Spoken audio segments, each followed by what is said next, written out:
আসসালামু আলাইকুম সুপ্রিয় শিক্ষার্থী বন্ধুরা, আমাদের চ্যানেলের পক্ষ থেকে তোমাদের সবাইকে স্বাগতম। তো আজকে আমরা যে বিষয়টা আলোচনা করব, তোমরা হয়তো দেখতে পাচ্ছ অলরেডি বোর্ডে যে ফিজিক্সের এসএসসির ফিজিক্সের কাজ শক্তি ক্ষমতা এই অধ্যায়ের টপিক, যে টপিক এখানে বলা আছে সেটা হচ্ছে কাজ, ধনাত্মক কাজ এবং ঋণাত্মক কাজ। এই বিষয়টা আজকে আমরা ভালোভাবে বোঝার চেষ্টা করব। তো প্রথমে যদি বলি যে কাজ, আমরা দৈনন্দিন জীবনে কিন্তু নানা ধরনের কাজ করে থাকি, কিন্তু এই সবগুলো কাজকেই ফিজিক্সে কিন্তু কাজ বলা যায় না। তোমরা এই জিনিসটা একটু ভালোভাবে বুঝো। যেমন মনে করো তুমি আর তোমাকে তোমার বন্ধু কোনো একটা কাজে ডাকতে আসছে, কিন্তু তুমি বললা যে আজ আমি খুব ক্লান্ত এবং আমি আজকে অনেক কাজ করছি। তো তোমার বন্ধু একটু রাগ করে বললো, তো কি কাজ করছস, তো এই তো ক্লান্ত। সে বললো যে তুমি বললা যে আমি নদীতে গিয়েছিলাম, তো দেখি একটা নৌকা বাঁধা, হুট করে নদীতে স্রোত বেড়ে গেছে। তো দেখা যায় একটা নৌকা চলে যাচ্ছে অনেক দূরে দূরে চলে যাচ্ছে আসল জায়গা থেকে। তো আমি কি করলাম, তো আমি নৌকাটাকে ধরে রাখছি, মানে যেন স্রোতের বিপরীতে বা ওই স্রোতের দিকে না যায়। তো এই জন্য এই স্রোতটা অনেকক্ষণ যাবত ছিল, তো আমি ওই সময় পর্যন্ত নৌকাটা ধরেছিলাম, মোটামুটি আধা ঘন্টার সময় মতো। তো এই জন্য আমি দেখা যায় আমার হাত পায়ে অনেক ব্যথা হয়ে গেছে। তো এটাই ছিল মূলত আমার কাজ। কিন্তু তোমার বন্ধু তোমাকে একটু ইয়ের সাথেই বললো যে আরে বেটা, তুই তো কোনো কাজ করস নাই। তুমি তো অবাক, তুমি তো মানে একটু ভেবাচাকা হয়ে গেলে, কি বলিস, আমি এত সময় ধরে নৌকাটা ধরে রাখলাম, বললি কোনো কাজ করে নাই। হ্যাঁ, তোমার বন্ধুও ঠিক, কারণ তোমার বন্ধু সেই কাজটার ডেফিনেশনটা বলছে মূলত ফিজিক্সের ভাষায়। তো এই বিষয়টাই আমরা এখন বোঝার চেষ্টা করব, যে আমরা দৈনন্দিন জীবনে যে অনেক কাজ করি, সবগুলো কাজকেই ফিজিক্সের ভাষায় কাজ বলা যায় না। তো কোন কাজগুলোকে কাজ বলা যায় সেই বিষয়টা আমরা এখন জানবো। অর্থাৎ ফিজিক্সের ভাষায় আমরা যদি কাজ বলতে বুঝি, যে আমরা যদি কোনো বস্তুর উপর, ধরো একটা বস্তু এম ভরের একটা বস্তুর আমরা যদি বল প্রয়োগ করি, তো বলের দিকে যদি একটা সরণ হয়, তো এই জিনিসটাকে যে বল আর এই যে সরণের যে গুণফল, এটাকেই আমরা বলবো হচ্ছে কাজ। অর্থাৎ ফিজিক্সের ভাষায় কাজ বলতে গেলে আমাদের বুঝতে হবে বল এবং সরণের যে গুণফল, এটাই হচ্ছে মূলত কাজ। তো এখন আমরা বিষয়টা আরেকটু বোঝার চেষ্টা করি। যে দেখা এখন খুব সুন্দরভাবে লেখা আছে যে কোনো বস্তুর উপর বল প্রয়োগের ফলে যদি বলের দিকে, খুব ভালোভাবে খেয়াল করবা, বলের দিকে যদি কি হয়, সরণ হয়, তাহলে বল ও সরণের উপাংশের গুণফলকেই কাজ বলে। তাহলে আমরা যদি ডেফিনেশনটা লিখি ভালোভাবে, যে কাজ মূলত কি বোঝায়, বল এবং বলের দিকে সরণের উপাংশ। তো এটা ছিল আমাদের হচ্ছে কাজের ডেফিনেশন। তো আমরা এখন জিনিসটা প্র্যাকটিক্যালি একটু বোঝার চেষ্টা করি। তো আমরা যদি এই বিষয়টা একটু খেয়াল করি, যে আমরা এম ভরে একটা বস্তু, এর উপর আমরা কি বল প্রয়োগ করছি, এফ। আমরা বল দিছি কোন দিকে, যদি একটু খেয়াল করো, আমরা কিন্তু বল দিছি এই দিকে। তো আমরা সরণ হচ্ছে কোন দিক, এই দিক, কারণ আমার ডেফিনেশনেই বলে দিছি যে বলের দিকে সেটাকে নেওয়া লাগবে, বল এবং বলের দিকে সরণের উপাংশ। তো এই ক্ষেত্রে এজন্য আমরা কি বলছি, যে বলের দিকে সরণ হচ্ছে কি এস, তাহলে আমাদের কাজ সমান ডাব্লিউ সমান এফ এস। এটা এক ধরনের। আরেক ধরনের যদি আমরা চিন্তা করি, সেটা হচ্ছে মনে করো তুমি কোনো বস্তুর উপর বল প্রয়োগ করছে এই দিকে, কিন্তু সরণ হয়ে গেছে এই দিক না হয়ে সরণ হয়ে গেছে এই দিকে, মানে সরণ হয়ে গেছে এই দিক। তাহলে তো এরকম সরণ কখন হয়, তোমরা অনেক সময় দেখবা যে তুমি মনে করো একটা ট্রাক এই দিকে আসছে তোমার দিকে, তুমি এই দিক থেকে একটা বল দিলা, ট্রাকের বল বেশি হওয়ার ফলে সে এই দিকে মূলত আসবে। তো এই ঘটনা এখানে ঘটছে। তো এই ক্ষেত্রে আমরা বলতো, এখন যদি আমরা কাজ লিখি এই ক্ষেত্রে, যে আমি বল দিছি এই দিক, সরণ হয়ে গেছে তার বিপরীত দিকে, তাহলে কি হবে কাজের সংজ্ঞা, বল এবং বলের দিকে কি সরণের উপাংশ।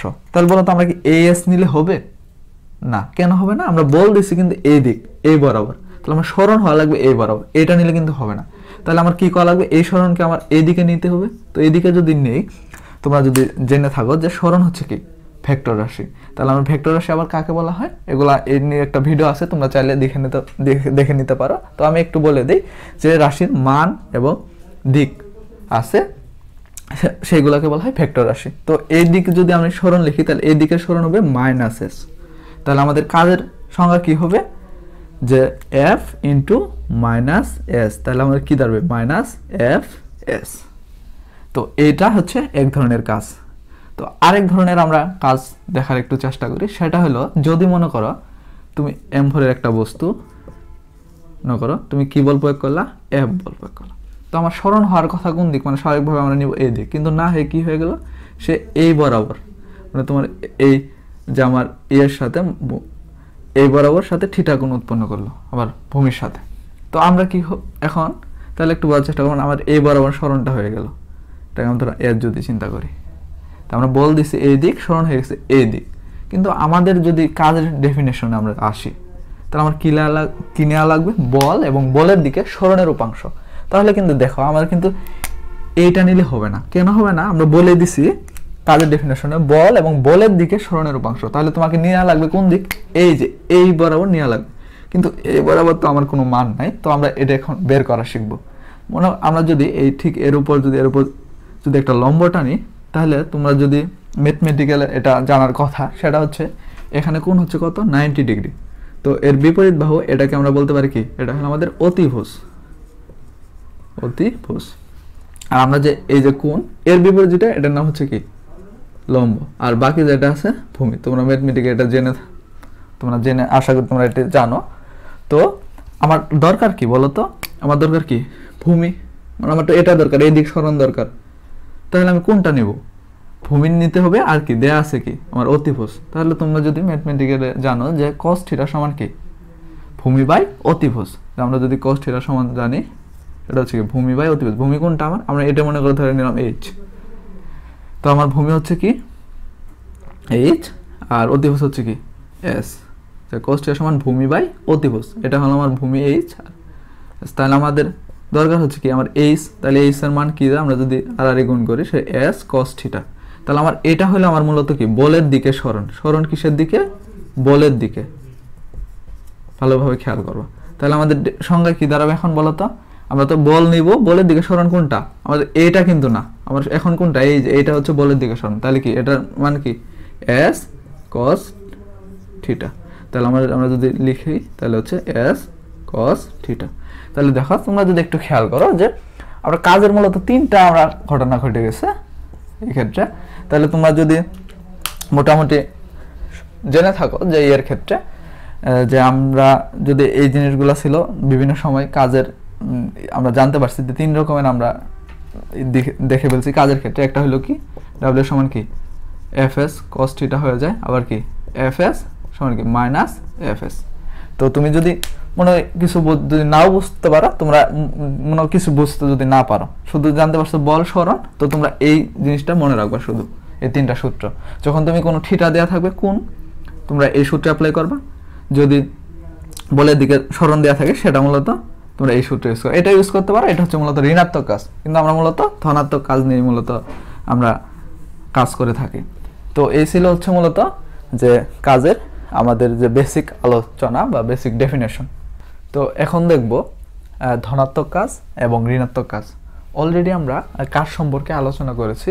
তো তোমাদের মনে রাখার সুবিধার্থে আর একটু মনে করে দেওয়ার জন্য আমি যদি একটু খেয়াল করি, দেখো আমরা কিন্তু এই জিনিসগুলোই জানছিলাম, w সমান fs, w সমান কি মাইনাস fs, এবং কি w সমান fs cos থিটা। আর এই ক্ষেত্রে কখন এই ঘটনা ঘটছিল, যখন বল প্রয়োগের ফলে ঠিক বলের দিকে স্মরণ হয়, এই ক্ষেত্রে ছিল আমার এইটা। আর আমরা যদি বল প্রয়োগের বলের বিপরীত দিকে হয়, তাহলে ছিল এইটা। আর এটা ছিল কি, যদি বল প্রয়োগে আমার বলের সাথে মানে ভূমির সাথে যদি আমার থিটা কোণ করে স্মরণ হয়, এই ক্ষেত্রে ছিল fs cos থিটা। অর্থাৎ এই সূত্রটা আমরা অ্যাপ্লাই করব কখন, যখন আমাদের থিটার মান দেওয়া থাকবে, মানে কোণ দেওয়া থাকবে, আমরা এই সূত্রটা অ্যাপ্লাই করব। তো এখন আমরা যদি ধনাত্মক কাজের ক্ষেত্রে আসি, ধনাত্মক কাজ মূলত কিছুই না, আমরা যে কাজের যে সংজ্ঞাটা দিয়েছি সেটাই হলো মূলত ধনাত্মক কাজ। তো এই ক্ষেত্রে এটি হচ্ছে যে বল প্রয়োগের ফলে কোনো বস্তুর উপর বলের দিকে স্মরণ হলে বল ও স্মরণের উপাংশের যে গুণফল, সেটাকে আমরা বলছিলাম ধনাত্মক কাজ। সেটাকে আমরা এইটাকে আমরা ধনাত্মক কাজ বলতে পারি, সমান fs। তো ধনাত্মক কাজের আরেকটা মিনিং আছে, বস্তুটিকে শক্তি দেওয়া। এটা হচ্ছে ধনাত্মক কাজের ডেফিনেশন। বা আমরা যদি এই ক্ষেত্রে ধনাত্মক কাজের আমরা সূত্রটা যদি লিখি, তাহলে আমরা চাইলে লিখতে পারি w সমান fs। এটাই মূলত কাজের যে সংজ্ঞাটা। তো আরেকটা বিষয় যদি তোমরা একটু খেয়াল করো, যে আমরা এই ক্ষেত্রে কি লক্ষ্য করছিলাম, যে আমরা যদি ধনাত্মক কাজের ক্ষেত্রে কোনো বস্তুর উপর যদি বল প্রয়োগ করি, বলের দিকে যদি সরণ হয়, তাহলে তোমরা একটু খেয়াল করো তো, এই বল এবং সরণের দিকে কোণ কত? এদের মধ্যবর্তী কোণ হচ্ছে 0 ডিগ্রি। তো তাহলে আমরা আরেকটা জিনিস লিখতে পারি যে বলটাকে আমরা যদি F দ্বারা প্রকাশ করি, যে বল ও সরণের মধ্যবর্তী কোণ অনেক সময় নৈব দিকে এসে যায়, মধ্যবর্তী কোণ কত হচ্ছে 0 ডিগ্রি যখন আমাদের ধনাত্মক কাজ। জিনিসটা আমরা খেয়াল করবো, কারণ কি, যে আমরা যে দিকে বল দিছি আমার সরণটা সেই দিকে হয়েছে, এজন্য কোণ হচ্ছে 0 ডিগ্রি। তো এখন আসি ঋণাত্মক কাজ। তো ঋণাত্মক কাজ যে বিষয়টা কি, যে আমরা কোনো বস্তুর উপর যদি বল প্রয়োগ করি, সেম ঘটনা, বলের বিপরীতে যদি সরণ হয়, তাহলে এই ক্ষেত্রে বল এবং বলের দিকের যে সরণের উপাংশের গুণফল, সেটাই হচ্ছে আমার ঋণাত্মক কাজ। তোমরা একটু গেস করো তো কোনটা ঋণাত্মক কাজ হতে পারে। তোমরা কিন্তু অলরেডি বুঝতে পারো যে মাইনাস দেওয়া, ভাই এটাই তো ঋণাত্মক হতে পারে। হ্যাঁ, এটাই হচ্ছে, কারণ কি আমরা যদি বল প্রয়োগ করি এইদিকে, সরণ হয়েছে আমার বিপরীতে, কিন্তু আমরা আমাদের নিতে হয়েছিল কিভাবে, ডেফিনেশনে আমরা সরণ কিন্তু নিয়েছি তার বিপরীতে -s, এটাই ছিল মূলত ঋণাত্মক কাজ। তো এই ক্ষেত্রে ঋণাত্মক কাজ আরেকভাবে হতে পারে, সেটা হচ্ছে কি, বস্তু দৃষ্টিকে আমরা যদি শক্তি সরিয়ে নিই, এই ক্ষেত্রে হচ্ছে এটা আমার ঋণাত্মক কাজ। অনেক সময় ক্ষতে এসে যায় যে ধনাত্মক কাজ বলতে কি বোঝো বা ঋণাত্মক কাজ বলতে কি বোঝো, তোমরা এই জিনিসগুলো দিতে পারো। তো এখন বলো তো, এই ক্ষেত্রে ঋণাত্মক কাজের ক্ষেত্রে আমার বল ও সরণের মধ্যবর্তী কোণ কত হবে? মধ্যবর্তী কোণ কত হতে পারে, একটু গেস করো, কত হতে পারে বলো তো। তো আমরা যদি একটু খেয়াল করি, দেখো তুমি বল প্রয়োগ করছো কোন দিক, এই দিক, সরণ হচ্ছে কোন দিক, এই দিক, মানে এইদিকে বল সরণ, তাহলে বলো তো টোটাল, যে আমরা যদি তার দিক চিন্তা করি, এটা এই দিক, এটা হলো এই দিক, তাহলে এই টোটাল কোণ কত? তোমার যদি জ্যামিতি সম্পর্কে ভালো আইডিয়া থাকে, সেটা কত? 180 ডিগ্রি। তো এই ক্ষেত্রে ঋণাত্মক কোণের ক্ষেত্রে কোণের পরিমাণ হচ্ছে 180 ডিগ্রি। তো এই ছিল মূলত হচ্ছে ধনাত্মক কাজ এবং ঋণাত্মক কাজ। তো এখন আর একটা কাজ তোমরা একটু জেনে নাও, এটা যদিও নাই, যে অনেক সময় কি হতে পারে বলো তো, শূন্য কাজ নামে শূন্য কাজ হতে পারে। শূন্য কাজ, তো শূন্য কাজ কখন হওয়া সম্ভব বলো তো। তোমরা যদি একটু খেয়াল করো, যে দেখো আমরা যদি এই সূত্র চিন্তা করি, যে ডাব্লিউ সমান কি fs cos থিটা, তোমরাও জানো যে cos থিটা, cos-এর মান কত? cos-এর সর্বোচ্চ মান হচ্ছে আমার কত, সরি cos-এর 1, আবার সর্বনিম্ন মান কত? cos থিটা, এটা হচ্ছে সর্বোচ্চ মান, ম্যাক্সিমাম মান, আর 0 হচ্ছে কি মিনিমাম মান, মানে সর্বনিম্ন। তো এটা কখন হয় আসলে সর্বোচ্চ এবং সর্বনিম্ন মান? আমরা যদি দেখো তো, এটা শূন্য কখন, কারণ কাজ শূন্য কাজ মানে কি, এটা শূন্য হওয়া লাগবে, মানে কি এই টোটালটা শূন্য হওয়া লাগবে। এখন শূন্য কখন হতে পারে বলো তো, কারণ তুমি বল দিতে হবে, সরণ একদিকে হবে। তো আরেক ক্ষেত্রে কি হতে পারে, মূলত নির্ভর করে কার উপর? থিটার উপর। দেখো তোমরা যদি জেনে থাকো, যে ম্যাথমেটিক্যালে জানো যে cos 90 এর মান কত হচ্ছে 0, তাহলে আমরা যদি এখানে বসায় দেই যে fs, এটা যদি হয় 0, তাহলে এই ক্ষেত্রে কিন্তু আমার কাজটা যাবে কি 0, অর্থাৎ আমার থিটার মান কত হওয়া লাগবে? 90। তো থিটার মান 90 হওয়া মানে কি, যে বল, তুমি যে বল প্রয়োগ করছো এদিক, তার সরণ হবে কি ঠিক এর সাথে কত ডিগ্রি কোণ? 90। যদি এইরকম হয়, এই কন্ডিশনেই মূলত যে কাজটা হয়, সেটাই আমার মূলত কি কাজ? শূন্য কাজ। তাহলে শূন্য কাজ কখন হওয়া সম্ভব? যদি বল প্রয়োগের ফলে বস্তুর উপর বল এবং সরণ, এই যে আমরা যে বল প্রয়োগ করছি এবং যে সরণ হয়ে গেছে, এর মধ্যবর্তী কোণ কত? 90। এই ক্ষেত্রে আমার হয়ে যায় কি কাজ? শূন্য কাজ। তো এই ছিল মূলত হচ্ছে যে কাজ এবং ধনাত্মক কাজ রিলেটেড যাবতীয় আলোচনা। তো তোমাদের কাছে একটা অনুরোধ থাকবে, শুধু দেখলেই হবে না, তোমরা সাথে কি করবে, একটু নোট করে নিবে, তাহলে বিষয়টা তোমাদের অনেক দিন যাবত মনে থাকবে। ধন্যবাদ সবাইকে।